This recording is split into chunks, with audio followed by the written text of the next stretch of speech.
ഇത് പ്രസന്റ് ടോക്സിന്റെ പുതിയൊരു വീഡിയോയിലേക്ക് സ്വാഗതം. മാസാവസാനമാകുമ്പോൾ ശൂന്യമായ പോക്കറ്റ് നോക്കി ഈ കാശൊക്കെ എവിടെ പോയി എന്ന് അത്ഭുതപ്പെട്ടിരിക്കുന്നവരാണോ നിങ്ങൾ?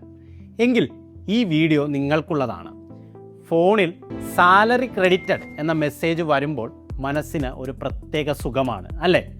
ആ നിമിഷം നമ്മൾ വിചാരിക്കും ഈ മാസം ഒന്നിനും ഒരു ബുദ്ധിമുട്ടുണ്ടാവില്ല, എല്ലാം സെറ്റാണ് എന്ന്. സൈക്കോളജിസ്റ്റുകൾ ഇതിനെ വിളിക്കുന്നത് ഇല്യൂഷൻ ഓഫ് വെൽത്ത് എന്നാണ്. അതായത് ശരിക്കുമുള്ളതിനേക്കാൾ കൂടുതൽ പണം കയ്യിലുണ്ടെന്ന ഒരു മാന്ത്രിക തോന്നൽ. പക്ഷേ സങ്കടകരമായ സത്യം എന്താണെന്നറിയാമോ? ഈ രാജയോഗം വെറും 3-4 ദിവസമേ നിൽക്കൂ. രണ്ടാമത്തെ ആഴ്ച കഴിയുമ്പോഴേക്കും പോക്കറ്റ് കാലിയാകും. പിന്നെ അടുത്ത മാസത്തെ ശമ്പളത്തിന് വേണ്ടിയുള്ള കാത്തിരിപ്പ് തുടങ്ങുകയായി. ഈ ചക്രം നിർത്താൻ ആഗ്രഹമുണ്ടോ? എങ്കിൽ കേട്ടോളൂ. സാലറി കിട്ടി ആദ്യത്തെ 48 മണിക്കൂറിനുള്ളിൽ നിങ്ങൾ ചെയ്യുന്ന 3 കാര്യങ്ങളാണ് നിങ്ങളുടെ സാമ്പത്തിക ഭാവി തീരുമാനിക്കുന്നത്. അതെന്തൊക്കെയാണെന്ന് കൃത്യമായി പറഞ്ഞു തരാം. സാലറി കിട്ടി 1-2 ദിവസം കഴിഞ്ഞാൽ പിന്നെ സംഭവിക്കുന്നത് എന്താണെന്ന് നോക്കാം. അപ്പോഴാണ് കറണ്ട് ബില്ല്, കുട്ടികളുടെ സ്കൂൾ ഫീസ്, റേഷൻ കടയിലെയും സൂപ്പർ മാർക്കറ്റിലെയും ചിലവുകൾ, വണ്ടിയുടെ EMI, അങ്ങനെ ഒരു വലിയ ലിസ്റ്റ് നമ്മുടെ മുന്നിലേക്ക് വരുന്നത്.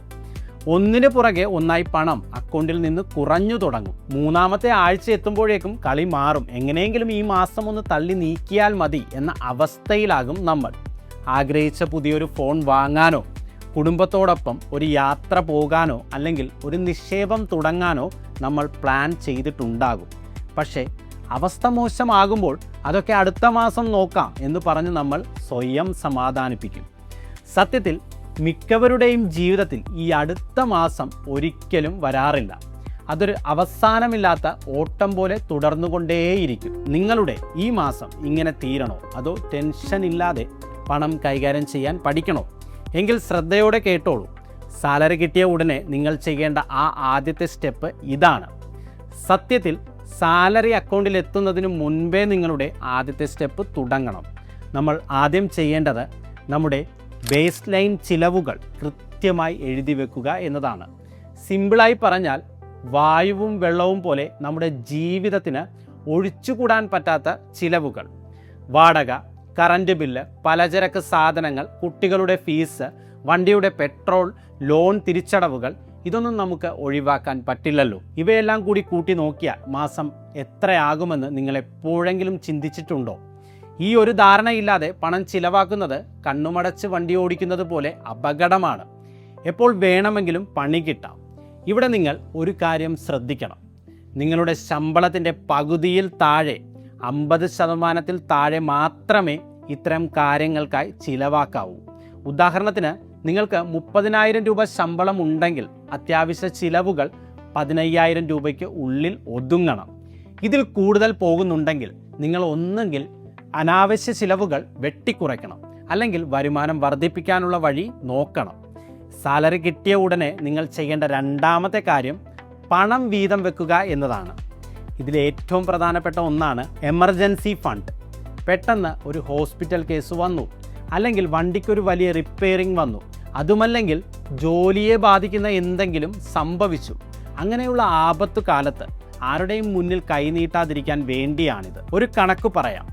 നിങ്ങളുടെ മാസച്ചിലവ് 30,000 രൂപയാണെങ്കിൽ ചുരുങ്ങിയത് 90,000 രൂപയെങ്കിലും, അതായത് 3 മാസത്തെ ചിലവ് നിങ്ങളുടെ എമർജൻസി ഫണ്ടിൽ ഉണ്ടാകണം. അത് തികയുന്നത് വരെ ഓരോ മാസവും ശമ്പളത്തിൻ്റെ 10% 3,000 രൂപ മാറ്റിവെച്ച് തുടങ്ങുക. ഇതിനായി മാത്രം ഒരു പ്രത്യേക ബാങ്ക് അക്കൗണ്ട് തുടങ്ങുന്നത് പണം അനാവശ്യമായി ചിലവാകാതിരിക്കാൻ സഹായിക്കും. സാലറി ക്രെഡിറ്റ് ആകുന്ന അന്ന് തന്നെ ഈ തുക ആ അക്കൗണ്ടിലേക്ക് മാറ്റുക. പലരും പ്ലാനിങ്ങിൽ വിട്ടുപോകുന്ന മറ്റൊരു കാര്യമുണ്ട്, നമ്മുടെ ചില്ലറ ചിലവുകൾ, ഷോർട്ട് ടൈം എക്സ്പെൻസ്. പെട്ടെന്ന് ഒരു സുഹൃത്തിൻ്റെ കല്യാണം വരുന്നു, വണ്ടിയുടെ ടയർ മാറ്റേണ്ടി വരുന്നു, അല്ലെങ്കിൽ വീട്ടിൽ ചെറിയൊരു അറ്റകുറ്റപ്പണി. ഇങ്ങനെയുള്ള കാര്യങ്ങൾക്കായി വരുമാനത്തിൻ്റെ ഒരു 10% എപ്പോഴും മാറ്റിവെക്കണം. ഇവിടെ നിങ്ങൾ ഒരു കാര്യം പ്രത്യേകം ശ്രദ്ധിക്കണം. ഇത്തരം ചെറിയ ആവശ്യങ്ങൾക്കായി നമ്മൾ നേരത്തെ ഉണ്ടാക്കിയ എമർജൻസി ഫണ്ടിൽ നിന്ന് പണം എടുക്കരുത്. അത് വലിയ ആപത്തുകൾക്ക് മാത്രമുള്ളതാണ്. ഈ പറഞ്ഞ 10% മറ്റൊരു അക്കൗണ്ടിൽ സൂക്ഷിക്കുക. മാസാന്ത്യം ഈ പണം ചിലവായില്ലെങ്കിൽ അത് നിങ്ങളുടെ നിക്ഷേപങ്ങളിലേക്കോ എമർജൻസി ഫണ്ടിലേക്കോ മാറ്റാവുന്നതാണ്. അതുപോലെ തന്നെ പ്രധാനമാണ് വരാനിരിക്കുന്ന വലിയ ലക്ഷ്യങ്ങൾ. അടുത്ത ഒരു വർഷത്തിനുള്ളിൽ നടക്കാൻ പോകുന്ന കാര്യങ്ങൾ ഒന്ന് ആലോചിച്ച് നോക്കൂ. കുട്ടികളുടെ അടുത്ത വർഷത്തെ സ്കൂൾ ഫീസ്, നിങ്ങൾ വാങ്ങാൻ ആഗ്രഹിക്കുന്ന ഒരു ലാപ്ടോപ്പ്, അല്ലെങ്കിൽ കുടുംബത്തോടൊപ്പം പോകാൻ ആഗ്രഹിക്കുന്ന ഒരു യാത്ര, ഇവയൊക്കെ നമുക്ക് നേരത്തെ അറിയാവുന്ന കാര്യങ്ങളല്ലേ? ഇതിനായുള്ള പണം വെറുതെ സേവിങ്സ് അക്കൗണ്ടിൽ ഇട്ടാൽ വലിയ ലാഭമൊന്നും കിട്ടില്ല. പകരം ബോണ്ടുകൾ പോലെയുള്ള നിക്ഷേപങ്ങൾ തിരഞ്ഞെടുക്കാം. സാധാരണക്കാർക്ക് മനസ്സിലാകുന്ന രീതിയിൽ പറഞ്ഞാൽ, ഗവൺമെൻറ്റിനോ വലിയ കമ്പനികൾക്കോ നമ്മൾ പണം കടം കൊടുക്കുന്നത് പോലെയാണിത്. അതായത് നമ്മുടെ നാട്ടിൽ പണത്തിന് ആവശ്യം വരുമ്പോൾ നമ്മൾ സ്വർണം പണയം വെച്ച് ബാങ്കിൽ നിന്ന് ലോൺ എടുക്കില്ലേ? അതുപോലെ ഗവൺമെൻറ്റോ വലിയ കമ്പനികളോ ജനങ്ങളിൽ നിന്ന് കടം വാങ്ങുന്നതിനെയാണ് ബോണ്ട് എന്ന് വിളിക്കുന്നത്. സേവിങ്സ് അക്കൗണ്ടിനേക്കാൾ നല്ലൊരു പലിശ ഇതിലൂടെ കിട്ടും. പണം സുരക്ഷിതവുമായിരിക്കും. പണം വെറുതെ ഉറങ്ങിക്കിടക്കാതെ അത് നിങ്ങൾക്കായി പണിയെടുക്കാൻ തുടങ്ങുന്നത് ഇവിടെയാണ്. ഇനി പറയാൻ പോകുന്നത് പലരും ഉഴപ്പുന്ന ഒരു കാര്യമാണ്. സാലറി കിട്ടിയ ഉടനെ നിങ്ങളുടെ ബില്ലുകൾ എല്ലാം അടച്ചു തീർക്കുക. നമുക്കിടയിൽ ഒരു സ്വഭാവമുണ്ട്, അടയ്ക്കാൻ ഇനിയും ഡേറ്റ് ഉണ്ടല്ലോ, ലാസ്റ്റ് ഡേറ്റ് ആകുമ്പോൾ നോക്കാം എന്ന്. ഈ ശീലമാണ് ആദ്യം മാറ്റേണ്ടത്. പ്രത്യേകിച്ച് ക്രെഡിറ്റ് കാർഡ് ബില്ലുകൾ. പണം അക്കൗണ്ടിൽ ഉണ്ടായിട്ടും അവസാന നിമിഷം വരെ കാത്തിരുന്നിട്ട് എന്തെങ്കിലും കാരണം കൊണ്ട് അടയ്ക്കാൻ മറന്നു പോയാൽ വരാനിരിക്കുന്ന പലിശയും പിഴയും നിങ്ങളുടെ ആ മാസത്തെ ബജറ്റിനെ തന്നെ തകർത്തു കളയും. അതുകൊണ്ട് പണം കയ്യിൽ വരുമ്പോൾ തന്നെ ആ കടങ്ങൾ അങ്ങ് വീട്ടി തീർക്കുക. അതുപോലെ തന്നെ ശ്രദ്ധിക്കേണ്ട ഒന്നാണ് അനാവശ്യ സബ്സ്ക്രിപ്ഷനുകൾ. പണ്ട് എന്നോ എടുത്ത OTT പ്ലാറ്റ്ഫോമുകൾ അല്ലെങ്കിൽ മൊബൈൽ ആപ്പുകൾ, നിങ്ങൾ ഇതൊക്കെ ഇപ്പോഴും ഉപയോഗിക്കുന്നുണ്ടോ എന്ന് നോക്കേണ്ടതുണ്ട്. ഉപയോഗിക്കുന്നില്ലെങ്കിൽ ഇന്ന് തന്നെ അത് ക്യാൻസൽ ചെയ്യുക. മാസത്തിൽ വെറും 100 രൂപയോ 200 രൂപയോ അല്ലേ പോകുന്നുള്ളൂ എന്ന് നമ്മൾ കരുതും. പക്ഷേ വർഷാവസാനം ഒരു വലിയ തുകയാണ് നിങ്ങൾ വെറുതെ കളയുന്നത്. സാധിക്കുമെങ്കിൽ നിങ്ങളുടെ പേയ്മെൻറ്റുകൾ ഓട്ടോമേറ്റ് ചെയ്യുക. അതായത് ഫോണിലെ ബാങ്ക് ആപ്പുകൾ വഴി ഓട്ടോമാറ്റിക്കായി പണം പോകുന്ന രീതിയിൽ സെറ്റ് ചെയ്യുക. സാലറി കിട്ടി ആദ്യത്തെ 48 മണിക്കൂറിനുള്ളിൽ ഈ പണികളൊക്കെ തീർത്താൽ ബാക്കിയുള്ള ദിവസങ്ങൾ യാതൊരു ടെൻഷനുമില്ലാതെ നിങ്ങൾക്ക് സമാധാനമായി ജീവിക്കാം. നമ്മൾ ഇതുവരെ പറഞ്ഞ കാര്യങ്ങളൊന്ന് ശ്രദ്ധിച്ചു നോക്കൂ. ഇതെല്ലാം നമ്മുടെ ദൈനംദിന ജീവിതം വലിയ കുഴപ്പമില്ലാതെ മുന്നോട്ട് കൊണ്ടുപോകാനുള്ള വഴികളാണ്. ഇതിനെ നമുക്ക് സർവൈവൽ മോഡ് എന്ന് വിളിക്കാം. അതായത് വെറും അതിജീവനം മാത്രം. പക്ഷേ നിങ്ങൾക്ക് ശരിക്കുള്ള സാമ്പത്തിക സ്വാതന്ത്ര്യം വേണോ? പണത്തിന് പുറകെ നിങ്ങൾ ഓടുന്നതിന് പകരം പണം നിങ്ങൾക്കായി പണിയെടുക്കുന്ന ഒരു അവസ്ഥയിലേക്ക് എത്തണോ? എങ്കിൽ നിങ്ങൾ ലോങ് ടേം ഇൻവെസ്റ്റ്മെൻറ്റിൽ അഥവാ ദീർഘകാല നിക്ഷേപങ്ങളിൽ ശ്രദ്ധിക്കണം.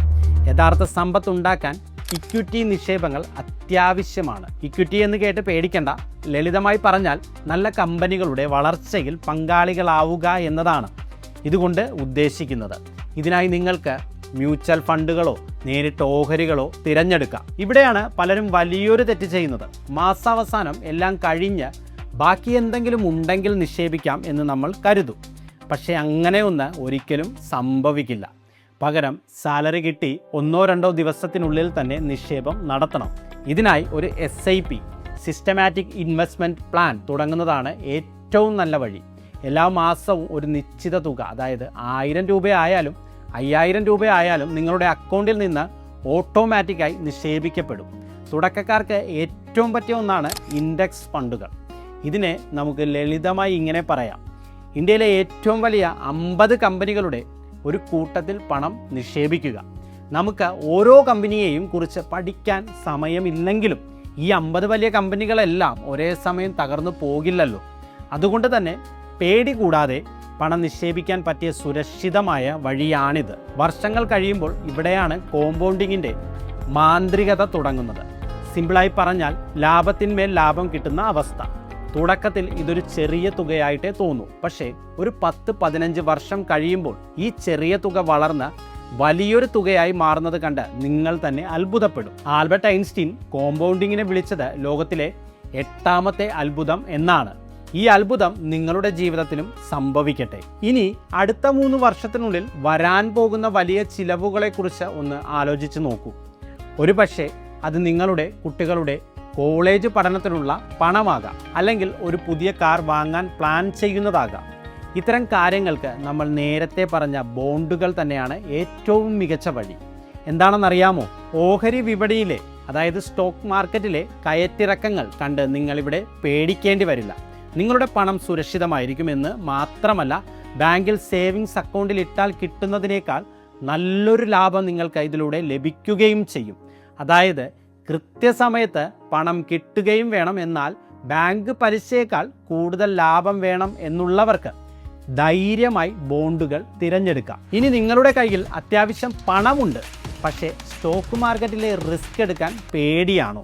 എങ്കിൽ നിങ്ങൾക്ക് പരീക്ഷിക്കാവുന്ന ഒരു സൂപ്പർ വിദ്യയുണ്ട്, ബോണ്ട് ലാഡറിംഗ്. സംഗതി വളരെ സിമ്പിളാണ്.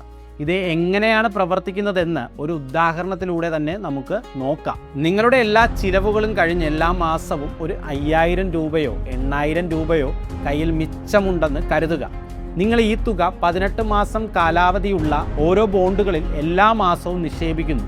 ഇങ്ങനെ തുടർച്ചയായി നിക്ഷേപിച്ചാൽ ഒരു മാന്ത്രികത സംഭവിക്കും. കൃത്യം 18 മാസം കഴിയുമ്പോൾ മുതൽ ഓരോ മാസവും നിങ്ങൾ നിക്ഷേപിച്ച പണവും അതിൻ്റെ പലിശയും കൃത്യമായി നിങ്ങളുടെ അക്കൗണ്ടിലേക്ക് തിരിച്ചെത്തി തുടങ്ങും.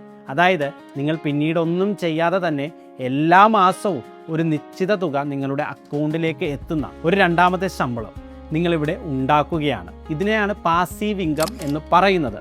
സേവിങ്സ് അക്കൗണ്ടിലോ FDയിലോ പണം വെറുതെ ഇടുന്നതിനേക്കാൾ വലിയ ലാഭം ഇതിൽ കിട്ടും. ഓഹരി വിപണിയിലെ വില കുറയുന്നതോ കൂടുന്നതോ ഓർത്ത് പേടിക്കുകയും വേണ്ട. എന്നാൽ എല്ലാ മാസവും ഒരു സ്ഥിര വരുമാനം ഉറപ്പാക്കുകയും ചെയ്യാം. ലാഭത്തിന് ലാഭം, ഒപ്പം സമാധാനവും. ഇതൊക്കെ കേൾക്കുമ്പോൾ നല്ല കാര്യമാണെന്ന് തോന്നും, പക്ഷേ ഇത് പ്രായോഗികമായി നടപ്പിലാക്കാൻ ഒരേ ഒരു വഴിയേ ഉള്ളൂ, ഓട്ടോമേഷൻ. നമ്മൾ മനുഷ്യരല്ലേ, പല തിരക്കുകൾക്കിടയിൽ ഈ പറഞ്ഞ കാര്യങ്ങളൊക്കെ ചെയ്യാൻ നമ്മൾ മറന്നു പോകും. അല്ലെങ്കിൽ ശമ്പളം കിട്ടി കുറച്ച് ദിവസം കഴിയുമ്പോൾ പണം ചിലവായി പോകും. അതുകൊണ്ട് സാലറി കിട്ടിയാൽ ഉടനെ ബാങ്ക് തന്നെ ഈ തുകകൾ മാറ്റുന്ന രീതിയിൽ സെറ്റ് ചെയ്യുക. എമർജൻസി ഫണ്ടിനായി ഒരു RD റെക്കറിംഗ് ഡിപ്പോസിറ്റ് തുടങ്ങാം. അല്ലെങ്കിൽ മ്യൂച്വൽ ഫണ്ടിലേക്ക് ഒരു SIP സെറ്റ് ചെയ്യാം. ഇങ്ങനെ ചെയ്താൽ സാലറി അക്കൗണ്ടിൽ വന്നാൽ ഉടനെ പണം അതിൻ്റെ വഴിയേ പൊയ്ക്കോളും. നമ്മൾ പ്രത്യേകിച്ച് ഒന്നും ചെയ്യേണ്ടതില്ല. അപ്പോൾ പിന്നെ മറന്നുപോയെന്നോ കാശില്ലാത്തത് കൊണ്ട് മാറ്റിവെച്ചില്ല എന്നോ ഉള്ള പരാതികൾ വരില്ല.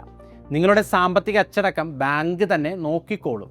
പിന്നെ ഏറ്റവും പ്രധാനപ്പെട്ട ഒരു കാര്യം കൂടി, പണമെന്ന് പറയുന്നത് വെറുതെ നിക്ഷേപിക്കാനും കൂട്ടിവെക്കാനും മാത്രമുള്ളതല്ല.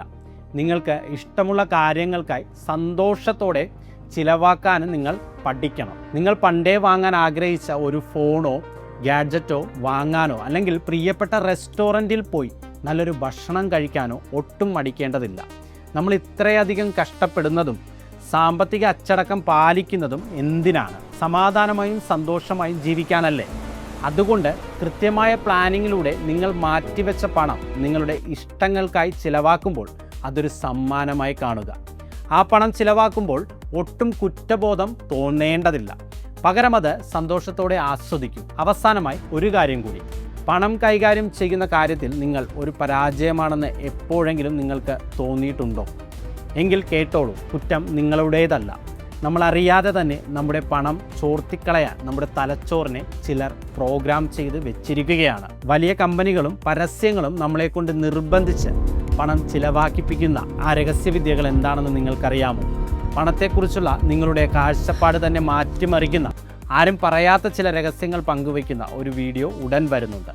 അത് മിസ്സാവാതിരിക്കാൻ ഇപ്പോൾ തന്നെ ദ പ്രസന്റ് ടോക്സ് സബ്സ്ക്രൈബ് ചെയ്ത് ബെല്ലൈക്കൺ ഓൺ ചെയ്ത് വെക്കുക. ഈ വീഡിയോ ഇഷ്ടപ്പെട്ടെങ്കിൽ ലൈക്ക് ചെയ്യാനും പ്രിയപ്പെട്ടവർക്ക് ഷെയർ ചെയ്യാനും മറക്കരുത്. നന്ദി.